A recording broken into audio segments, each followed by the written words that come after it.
Sébastien Dufresne du Mouvement Démocratie Nouvelle, une organisation qui milite au Québec pour la réforme du mode de scrutin depuis 1999. Donc, ça fait très longtemps au Québec qu'on parle de réforme du mode de scrutin. Ça fait longtemps aussi que les Québécoises et les Québécois la veulent. Ils veulent cette réforme-là et très souvent, ça alimente le cynisme, le fait qu'il y ait des promesses qui soient faites, des promesses qui soient reniées par la suite.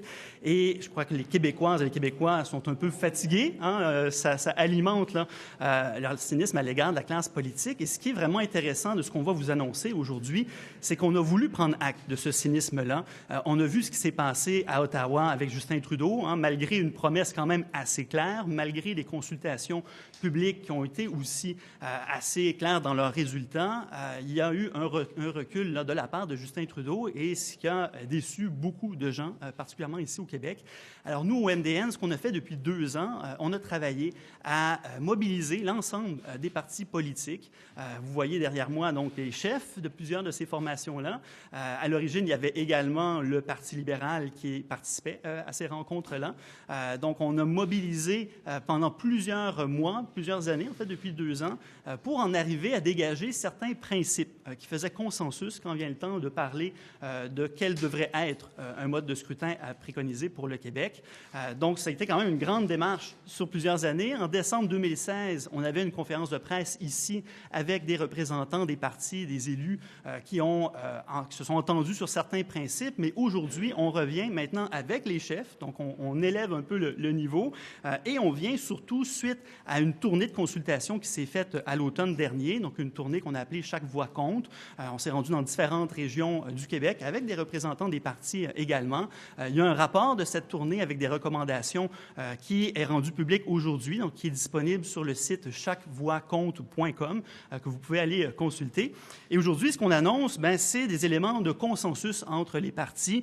Donc oui, certains principes qui devraient diriger le choix d'un mode de scrutin, mais surtout le plus grand engagement, c'est de présenter, de déposer un projet de loi dans la première année d'un mandat, donc d'ici le 1er octobre 2019, donc de pouvoir arriver à déposer un projet de loi qui respecterait les principes, notamment donc de refléter le plus possible le vote populaire de l'ensemble des Québécoises et des Québécois. Donc c'est quand même important de dire qu'on veut faire en sorte que le vote qui s'exprime à la grandeur du Québec se reflète dans la composition de l'Assemblée nationale, d'assurer un lien significatif entre les électeurs, les électrices et les élus, viser le respect du poids politique des régions, favoriser la stabilité du gouvernement par des mesures encadrant les motions de censure, offrir un système accessible dans son exercice et sa compréhension et finalement contribuer à une meilleure représentation des femmes, des jeunes et des communautés ethnoculturelles. Donc, c'est des principes qui font vraiment consensus entre les partis, entre aussi les partenaires de la société civile qui ont participé à cette démarche-là. Donc, on est vraiment très fiers aujourd'hui, à l'approche des élections, de pouvoir montrer, d'avoir ces chefs derrière moi qui vont chacun à tour de rôle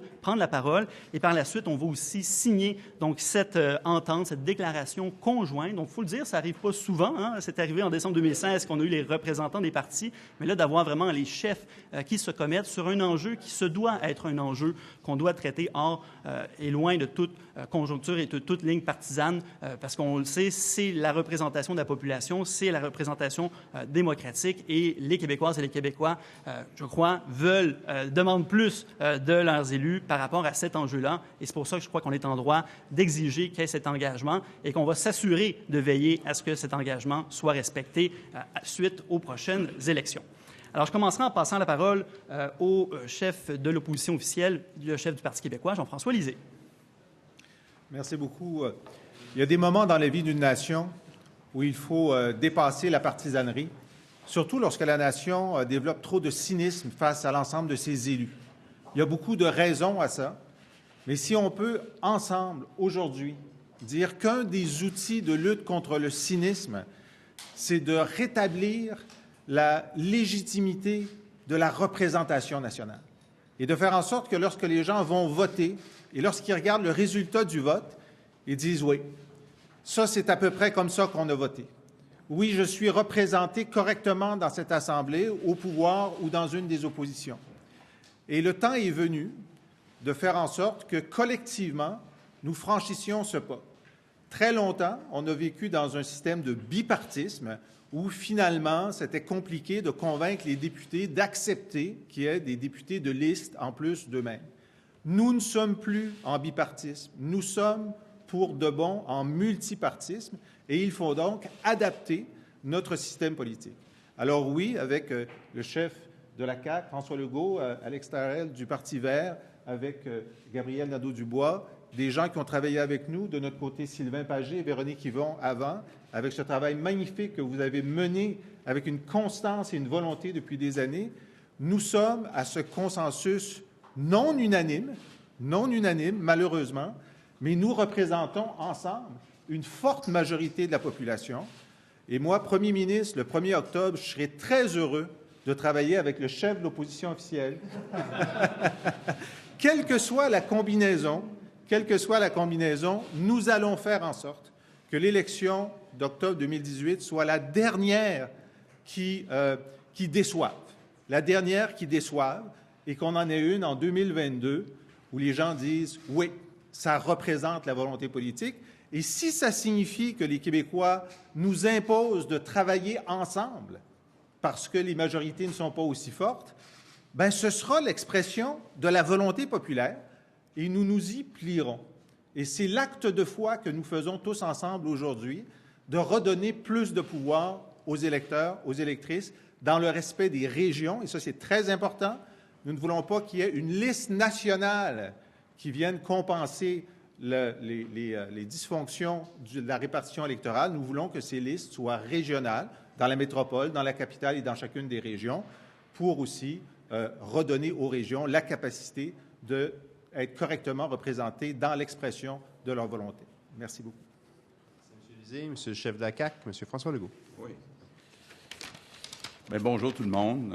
Je veux saluer Jean-François, chef du Parti québécois et Sylvain. Je veux saluer Gabriel Nadeau-Dubois, co-porte-parole de Québec solidaire, Alex Tirel, chef du Parti vert, Jean-Sébastien Dufresne, président du mouvement Démocratie nouvelle, et mon collègue Simon Jolin Barrette, qui a travaillé sur ce projet de loi, pas ce projet de loi, mais cette entente qui deviendra un projet de loi.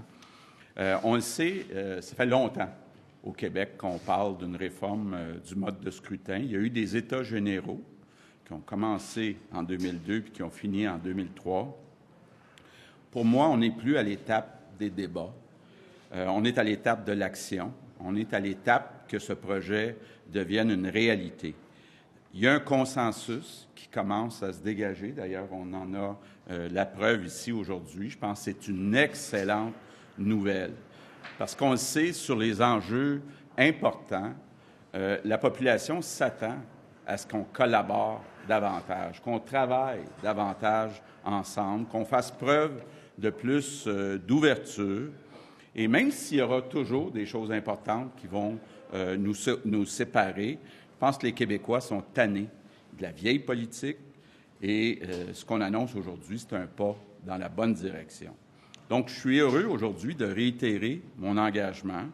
Si nous sommes élus le 1er octobre, un gouvernement de la CAQ va déposer un projet de loi dans la première année de son mandat et un gouvernement de la CAQ va mettre en branle une réforme du mode de scrutin pour être adoptée dans son premier mandat. Donc, je pense que le système actuel nous a bien servi, mais il montre de plus en plus ses limites. Les citoyens sentent que leur vote compte de moins en moins. Le statu quo vient nourrir le cynisme au Québec. La proportionnelle mixte, c'est un système qui a fait ses preuves dans plusieurs États dans le monde, qui va donner plus de poids à chaque vote. C'est un bon compromis pour nos régions. C'est un bon compromis pour notre démocratie. C'est un bon compromis pour le Québec. C'est pour ça que je suis heureux que ça fasse partie du programme et des priorités d'un éventuel gouvernement de la CAQ. Donc, en terminant, je tiens à souligner le travail exceptionnel du mouvement Démocratie nouvelle.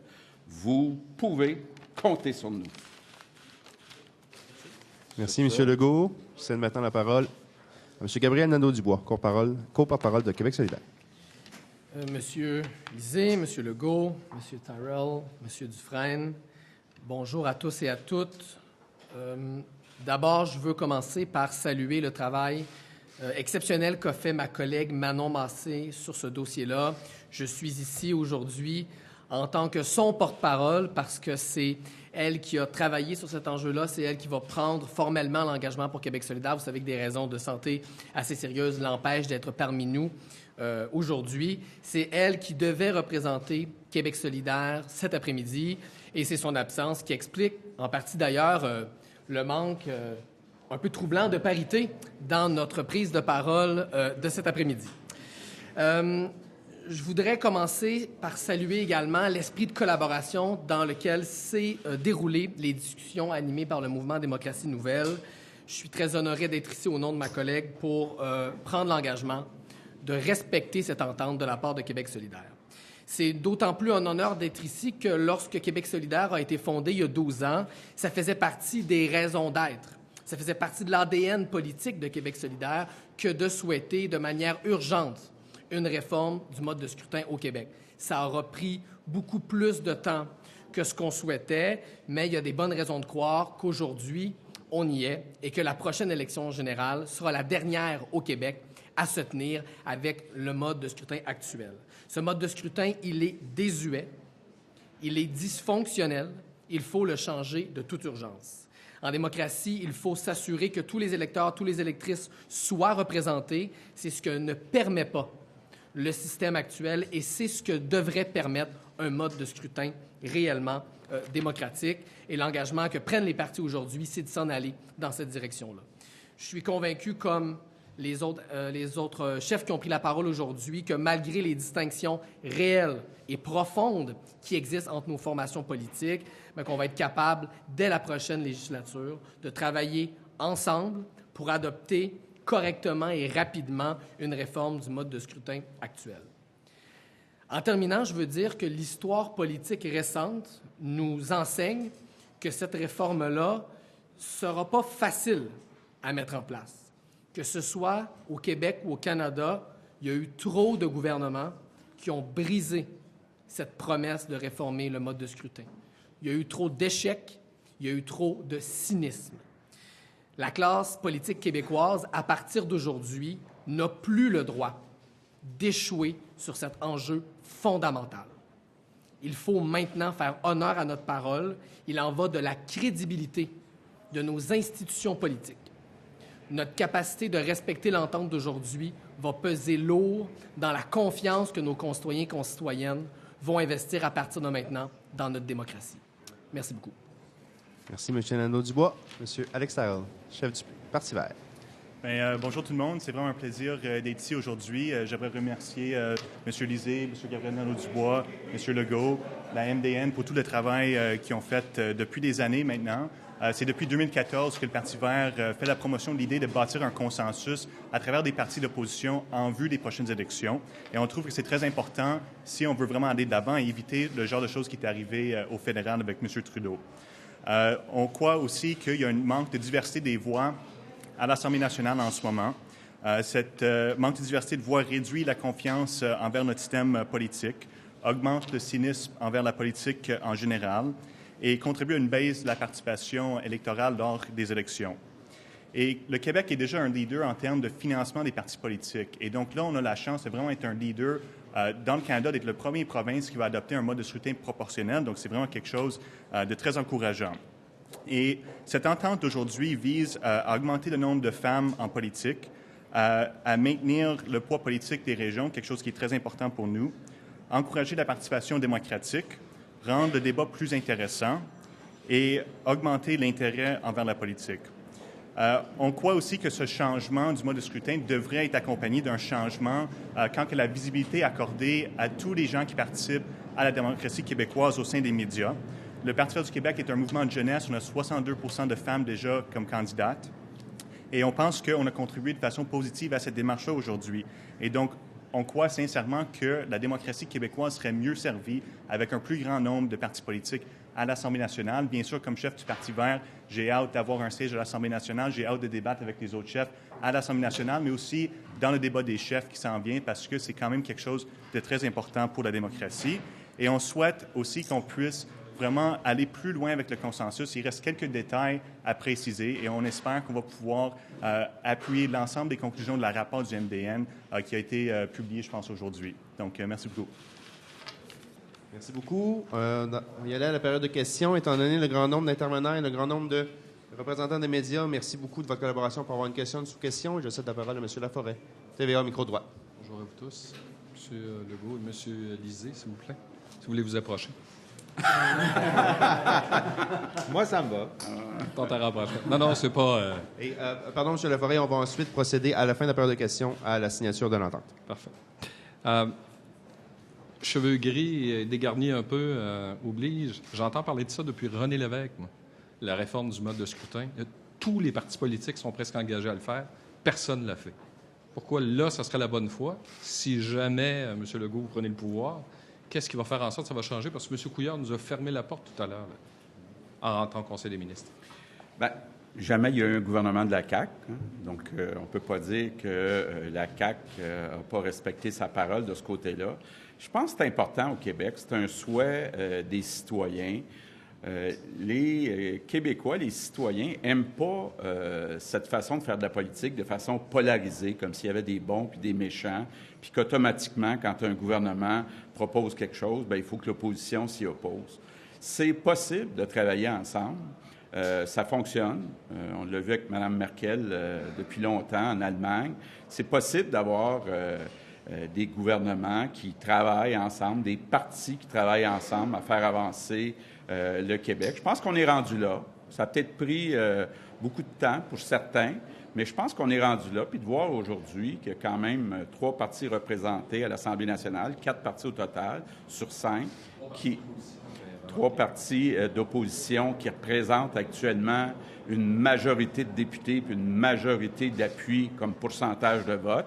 Je pense que c'est un pas important dans la bonne direction. Pas de danger, M. Lisée? Je vais vous dire pourquoi ça a échoué dans le passé, parce qu'il faut le savoir. C'est pas que René Lévesque et Robert Burns étaient de mauvaise foi lorsqu'ils l'ont proposé, et je dirais que c'est même pas que Jean Charest et Benoît Pelletier étaient de mauvaise foi quand ils l'ont proposé. Arrivé à la discussion au caucus, les députés sont très réticents à l'idée qu'il y aura 2 classes de députés. Les députés élus dans leur circonscription qui ont fait le porte-à-porte et des élus de liste. Alors, ça va être le même débat. Pourquoi est-ce qu'au Parti québécois, on dit cette fois-ci, on va surmonter cette réticence? Bien, d'abord parce que dans la proposition commune, ce sont des listes qui sont régionalisées, donc qui sont mieux ancrées dans le réel de chaque région. Puis deuxièmement, nous, au Parti québécois, on sait que pour faire l'indépendance dans le 2e mandat, il va falloir additionner tous les députés indépendantistes en 2022, qu'ils soient du Parti québécois ou de Québec solidaire. Et donc, cette addition-là est essentielle à la réalisation de notre article 1. Ce n'était pas le cas dans le temps de M. Lévesque et de M. Burns. Il n'y avait pas cette configuration-là. Et nous, donc, notre volonté politique, elle est ancrée dans le chemin qu'on veut prendre vers la victoire de l'indépendance. Maintenant, moi, je m'engage non seulement à l'adopter dans le premier mandat, mais à faire en sorte que ce soit appliqué pour l'élection de 2022. Merci. Monsieur Dion, micro de gauche, Radio-Canada. Une fois au pouvoir, quand vous allez réaliser que c'est ce système-là qui vous tient en place et qui vous maintiendra en place également, est-ce que ça va toujours être intéressant d'avoir ce mode de scrutin proportionnel? Et le maintenir en place dans l'avenir est important ici. Quand vous allez réaliser qu'il va vous maintenir encore en place, ça va toujours être pertinent? Et je vous pose la question à M. Legault et M. Lisée. Est-ce que tu veux commencer, François? Non, vas-y. Écoutez, moi, je pense aussi que la réalisation de notre objectif d'indépendance passe par le recul du cynisme. Il faut avoir confiance en son Assemblée nationale pour vouloir lui donner tous les pouvoirs. Il faut avoir confiance en sa démocratie pour avoir un autre référendum. Et que donc, c'est plus important de rétablir la confiance, en partie, ça ne fera pas la totalité, d'augmenter la confiance du peuple envers ses institutions que de faire des calculs partisans. Alors pour moi, ça fait partie de ce chemin vers le rétablissement du lien de confiance indispensable à ce qu'il y ait une majorité favorable à l'indépendance. Bien, quand je regarde actuellement, mon principal adversaire, c'est le cynisme. Et il faut être capable de penser à moyen terme, à long terme. Au-delà des petits gains qu'on peut faire à court terme, ce qui est important au Québec, c'est de retrouver la confiance, de retrouver la fierté, de recommencer à faire avancer le Québec. Puis pour ça, on a besoin qu'il y ait le plus de personnes possibles travaillent ensemble.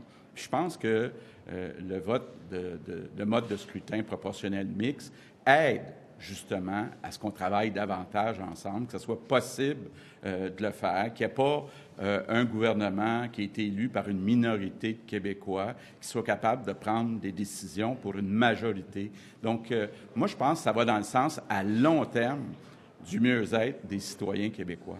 Je pose la question parce que les experts disent souvent que la raison pour laquelle on est encore là aujourd'hui, c'est parce que souvent, les partis au pouvoir vont réaliser qu'ils vont perdre des comtés avec une réforme du mode de scrutin. Donc, des députés qui réalisent « Hey, moi, je vais perdre ma job. » Est-ce que vous allez être prêts à sacrifier des comtés au nom de ce mode de scrutin?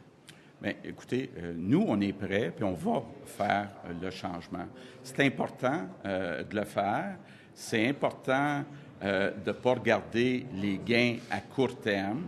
Il y a une pression populaire qui n'était peut-être pas là il y a 10 ans, il y a 20 ans. De plus en plus, les citoyens sont informés. De plus en plus, les citoyens veulent participer, même s'ils s'intéressent moins entre les élections à la politique. Il reste que quand même, les gens veulent être représentés, veulent participer aux décisions. C'est une façon de le faire. Donc, moi, je pense qu'un gouvernement qui ne respecterait pas cette volonté-là des citoyens se retrouvait en difficulté à moyen terme.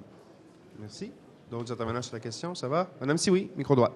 Bonjour. Ma question s'adresse à M. Lisée, M. Legault, M. Nadeau-Dubois. Est-ce que vous souhaitez tous que le nombre de circonscriptions et donc de députés reste le même, donc 125? Si oui, est-ce que les membres de votre caucus sont prêts à faire les sacrifices qui s'imposent, là, que ce soit d'avoir une circonscription plus grande ou de laisser sa place à quelqu'un d'autre? Oui. Bien, je peux commencer. Nous, c'est très clair qu'on ne veut pas augmenter le nombre de circonscriptions. Il y en a 125 au Québec. On en a déjà plus, par exemple, qu'en Ontario, qui est à peu près partout. Donc, on ne veut pas augmenter les coûts pour les citoyens. Donc, oui, les députés devront accepter qu'il y aura une partie des comtés, des députés qui seront nommés à partir de comtés avec une région qui est concernée, mais ils vont accepter ou ils vont devoir accepter aussi qu'il y ait des listes de candidats. Je pense que ça atteint un autre objectif. Par exemple, si on parle de la parité homme-femme, c'est très difficile quand on a juste des circonscriptions d'être certain que dans la moitié des circonscriptions, on soit capable d'avoir des femmes. Alors que quand on a des listes de candidats, bien, c'est beaucoup plus facile de dire, bien, puis moi, c'est un engagement que je prends, dans la liste de la CAQ, il y aura parité homme-femme. Donc, moi, je pense qu'il doit y avoir ce sacrifice ou ce compromis qui doit être fait par les députés. On en a discuté en caucus, évidemment, avant de prendre cette décision-là, qui est très lourde de sens, y compris pour la vie future des députés. Et ils comprennent qu'il y aura 125 comtés, il y aura 75 comtés de circonscription. Ça veut dire que les circonscriptions vont prendre du volume, un petit peu comme les circonscriptions fédérales. Donc, on a déjà une pratique avec les circonscriptions fédérales, qui sont maintenant 78. En tout cas, il y en avait 75 jusqu'à récemment. Donc, il y aura du travail à faire avec le DGE pour délimiter ces circonscriptions-là et que dans chaque région, des gens viendront compenser la mauvaise répartition des députés élus en fonction du vote. Alors oui, ils sont conscients de ça. Ça va être un changement. Mais le changement, on connaît ça. On a changé le Québec à chaque fois qu'on était au pouvoir. On va le faire encore une fois. M. Nadeau-Dubois. Une réforme du mode de scrutin, ça signifie nécessairement une réforme de la carte électorale. Ça fait partie de ce que ça implique, mais c'est nécessaire pour obtenir un système plus démocratique. Il va, oui, y avoir une période d'adaptation. C'est vrai pour les caucus, c'est vrai aussi pour la population. Mais le résultat des courses, ça va être une démocratie plus forte et plus représentative. Et ça, c'est pas seulement tous les partis politiques qui sont gagnants de ça, c'est tous les citoyens, toutes les citoyennes du Québec. Honnêtement, la position de Québec solidaire, on est tout à fait ouvert, par exemple, à ce qu'il y ait plus de députés. On n'aurait aucune objection à augmenter le nombre de sièges de l'Assemblée nationale. Ça, c'est le genre de technicalités sur lesquelles nos positions peuvent différer. Mais sur l'essentiel, c'est-à-dire la réforme du mode de scrutin pour se diriger vers un système mixte, donc avec une composante de proportionnalité, une composante de représentation dans des comtés traditionnels, tout ça avec une distribution régionale. Sur ça, on s'entend. Sur ça, on s'entend et c'est ce qui est le plus important. Et je veux juste insister sur quelque chose. À ma connaissance, un tel niveau de consensus n'avait jamais été atteint. Bien sûr que l'entente ne redessine pas à l'avance la carte électorale, mais qu'on se soit rendu aussi loin dans le consensus, c'est exceptionnel et c'est une avancée. Ce genre de réforme se fait par consensus, justement, si l'un de vos partis prend le pouvoir en octobre. Est-ce que vous êtes prêt à aller de l'avant avec la réforme, même sans l'appui du Parti libéral du Québec? Ce que l'entente dit, c'est qu'on va travailler ensemble pour réformer le mode de scrutin. Et on a quand même, dans cette entente-là, je le disais, une base d'unité significative. Il y aura certes des débats encore à faire, mais ce qu'il y a là-dedans, c'est déjà un consensus non seulement important, mais je veux dire, c'est du sans précédent par rapport à ce qui s'est fait avant. Parce que c'est vers ça Ensuite, qu'on on va aller à se dirige. Les M. libéraux disent Dugas-Bourdon. non. Est-ce que vous le faites quand même, sans les libéraux? Moi, je peux répondre. Je ne suis pas sûr de saisir la question. Je saisis très bien votre question, Mme Sioui. D'abord, l'absence des libéraux aujourd'hui, c'est très triste. Parce que le Parti libéral s'était engagé dans une réforme semblable il y a quelques années sous Jean Charest avec Benoît Pelletier. Et leur décision de ne pas participer jusqu'à la fin au processus, ils étaient là au début, est une décision purement partisane de calcul immédiat. Donc moi, j'exprime le souhait qu'une fois qu'ils vont avoir perdu le pouvoir le 1er octobre, le Parti libéral qui restera acceptera de participer à nos discussions pour bonifier notre proposition. Notre proposition, elle est là pour ce qui est là. Ensuite, on aura des discussions sur les modalités, comme vous venez de le voir. Mais donc, j'ai bon espoir qu'après leur défaite électorale, comme c'est souvent le cas pour un parti défait, tout à coup, ils trouvent que ce serait une bonne idée de changer le mode de scrutin. S'ils pouvaient changer d'avis avant le 1er octobre, ce serait mieux aussi. Nous aurons, tous les quatre, le soir du 1er octobre, une forte majorité de Québécois qui auront voté pour nous tous, en sachant que nous allons avancer avec cette proposition-là. Et donc, je considère que nous aurons la légitimité de l'appliquer, même si les libéraux qui restent y sont opposés. On va y aller avec M. Legault et ensuite l'autre question. Bien, soyons très clairs, là. C'est sûr qu'on souhaite l'appui du Parti libéral, mais si on n'a pas l'appui du Parti libéral, à partir du moment où on a l'appui d'une majorité de députés qui représentent une majorité de Québécois, on va aller de l'avant. M. Dugas-Bourdon. Oh, M. Juste un Dufresne, complément je vous en prie. rapidement sur ça. C'est aussi inclus dans l'entente qu'il y a un appel aussi au Parti libéral à faire un pas et à travailler avec les autres partis. Nous, comme mouvement de la société civile, c'est sûr que la main est toujours tendue. On va toujours attendre là, que le Parti libéral voit dans ce projet-là un projet qui est dans l'intérêt de l'ensemble de la population, y compris aussi possiblement des électeurs, des électrices libéraux. Il faut comprendre que dans certaines circonscriptions, il y a des votes qui ne servent pas à élire quelqu'un, donc ils reçoivent plus de votes dans certains châteaux forts qui sont des votes qui ne comptent pas, finalement, qui pourraient compter dans un système proportionnel. Donc, il y a quand même un certain intérêt là. Et nous, ce qu'on dit, c'est que le Parti libéral n'a pas de position contre formellement. Ils n'ont pas de position contre, ils n'ont pas juste de position pour. Donc, nous, on va continuer à travailler, là, à faire notre travail de démarcher donc, les partis et veiller à ce que le consensus se bâtisse, et idéalement avec l'ensemble des partis, parce que c'est ça qui serait la solution idéale, assurément. Mais si on voit qu'il y a des partis qui sont pour cette réforme-là dans l'intérêt supérieur de la population, bien, c'est sûr qu'on va vouloir travailler avec les partis qui sont du bon côté de l'histoire pour faire avancer cet enjeu-là. Micro de gauche. Monsieur Legault, êtes-vous d'accord avec la proposition de M. Lisée, là, comme quoi il y aurait 75 députés qui seraient élus par circonscription et 50 selon la liste régionalisée? C'est à examiner. C'est à examiner. Il doit y en avoir un certain pourcentage en fonction de comtés délimités, puis un autre pourcentage en fonction, pour chaque région, du vote exprimé.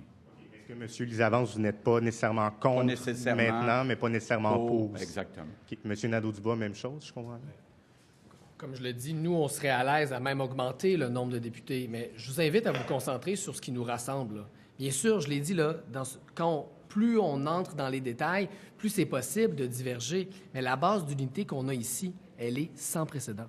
Ce n'est jamais arrivé que des partis s'entendent à ce point sur les grands paramètres d'un nouveau mode de scrutin. Donc, bien sûr qu'il y aura du travail à faire. Lorsqu'un des partis déposera un projet de loi, il y aura une commission parlementaire, Ce projet de loi-là sera discuté, il sera bonifié et au terme du processus, il sera adopté. C'est sûr qu'on n'allait pas faire ce travail-là autour de la table de négociation. Ce travail-là va se faire à l'Assemblée nationale pour aller dans les détails. Mais grosso modo, ce qu'on a ici, c'est une forte base d'unité et tous les partis, selon qui sera au pouvoir et dans quelle opposition lors de la prochaine législature, aura tout le loisir de participer au débat puis mettre de l'avant sa position à lui, tout simplement. Merci. Micro droite. Dans l'éventualité où les libéraux rentrent minoritaires le 1er octobre, est-ce que M. Legault ou M. Lisée, vous seriez ouvert à former une coalition pour renverser le gouvernement minoritaire libéral? Et si oui, qui serait le chef de qui et qui serait le vice-chef de qui? Qui serait le vice-chef? On va commencer par négocier le vice-chef. Je ne spéculerai pas là, sur la proposition que vous faites, sur l'hypothèse que vous faites. Moi, je travaille pour un gouvernement majoritaire de la CAQ. Même réponse. Gouvernement majoritaire. Sauf une des 3 lettres, je garde le cul, je mets un P devant.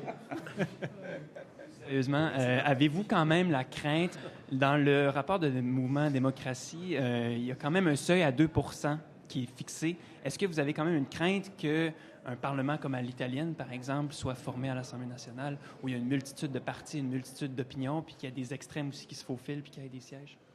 Bien, je pense, tu sais, on peut prendre l'exemple de l'Italie, mais comme je disais tantôt, on peut prendre l'exemple de l'Allemagne, on peut prendre l'exemple de plusieurs pays. Il s'agit de voir effectivement à quelle hauteur on met le minimum pour commencer à avoir des sièges.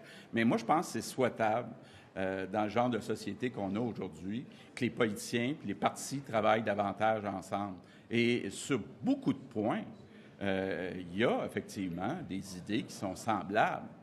Que je ne suis pas passé, moi, du PQ à la CAQ, puis dire j'oublie tout ce qui était là. Il y a des choses qu'on a en commun. Puis je pense que les Québécois souhaitent qu'on soit capable, ensemble, de faire avancer les choses, là, sans tomber dans la caricature là, d'un Parlement italien.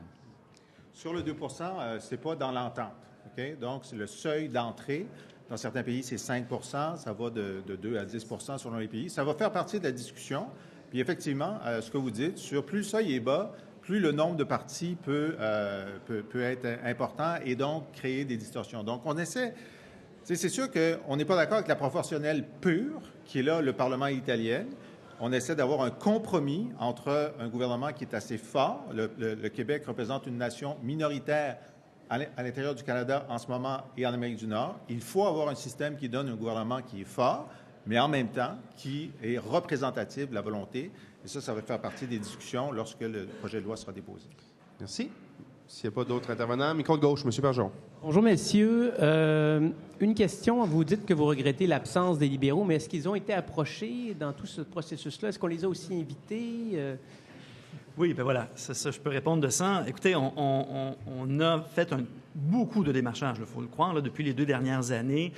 Dans les premières rencontres transpartisanes qu'on a tenues, il y avait des représentants du Parti libéral, il y avait le président de la commission politique à l'époque, il y avait une représentante aussi de la ministre Rita DeSantis qui suivait les travaux, qui était là, qui contribuait aussi dans la réflexion au niveau des principes notamment, qui était fort intéressant. Je pense que ça a nourri là, nos réflexions. Mais est venu un moment où, effectivement, quand il y a une volonté de prendre la parole plus formellement, d'avoir une déclaration commune, d'avoir un engagement commun. C'est là que ça ne s'est pas transposé là, au niveau du Parti libéral.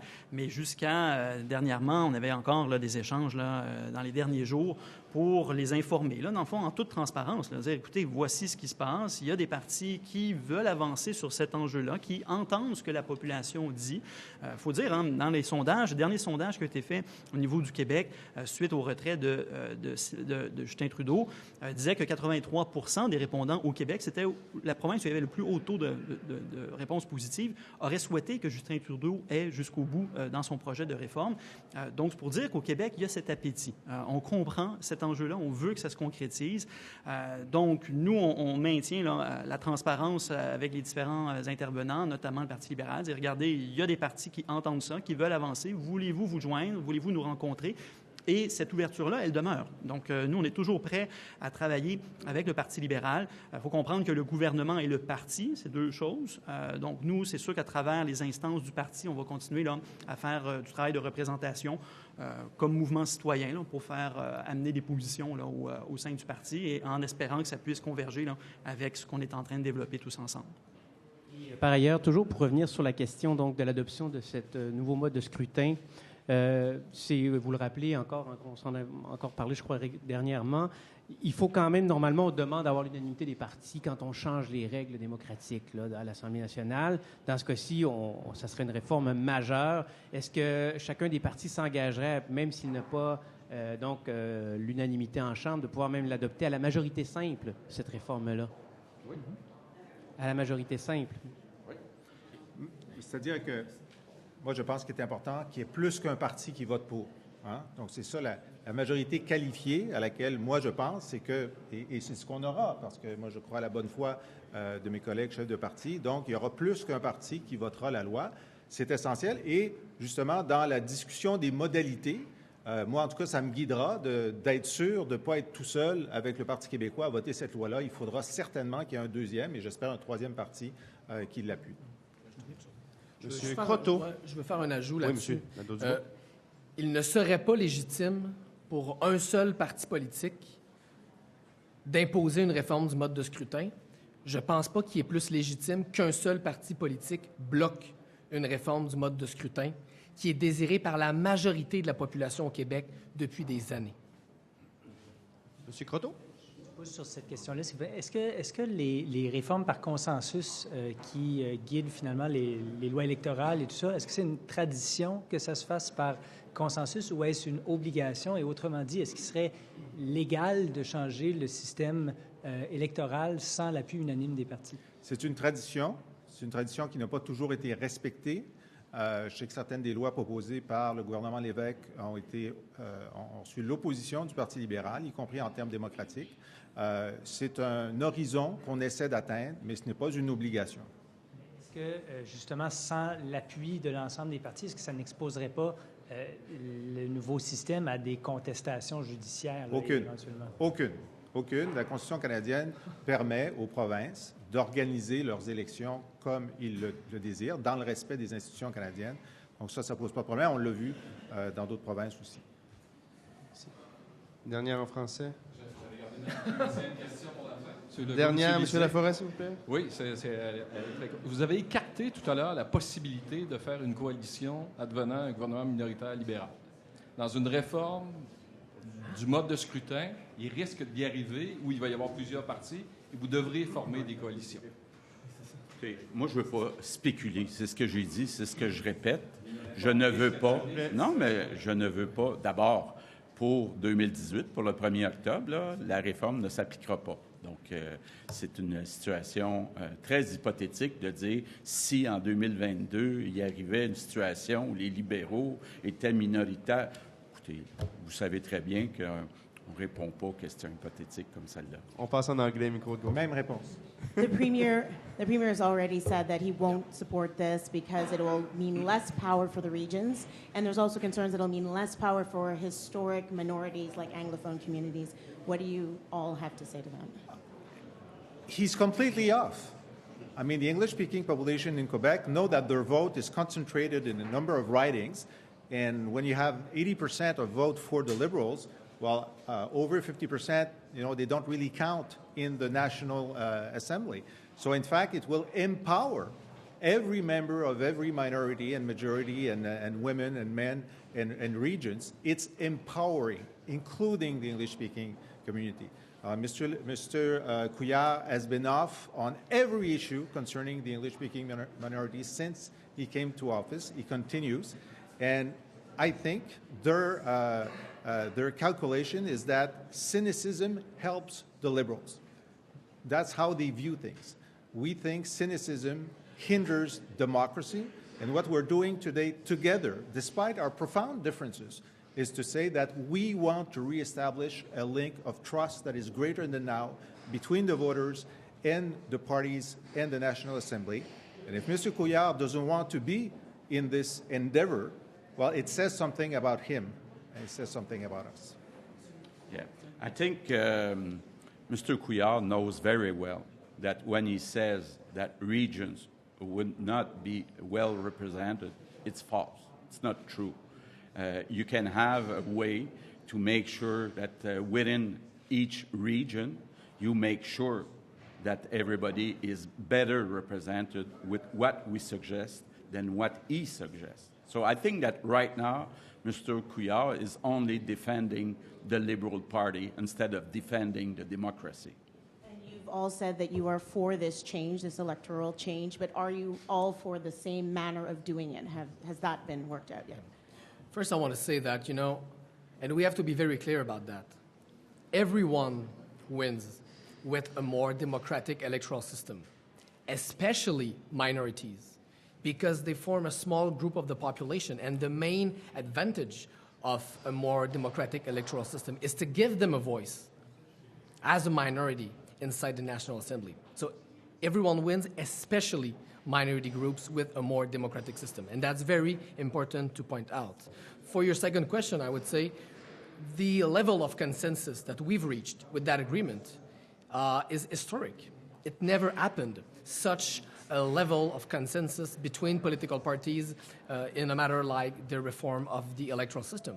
So, of course, when the debate is going to happen here at the National Assembly, there are going to be differences. We are going to debate on details and technicalities, but on the essential, we agree on. And that's why this press conference today is that important. Merci beaucoup. Merci tout le monde. On va signer? Oui. Maintenant, procéder à la signature. Je proposerai peut-être le même ordre que l'ordre de parole. Ben oui. Tout le monde est en place. Ça va? Vous êtes sûr, là? Ouais. Je ne serai pas tout seul à signer, là. Vous allez signer après moi. OK,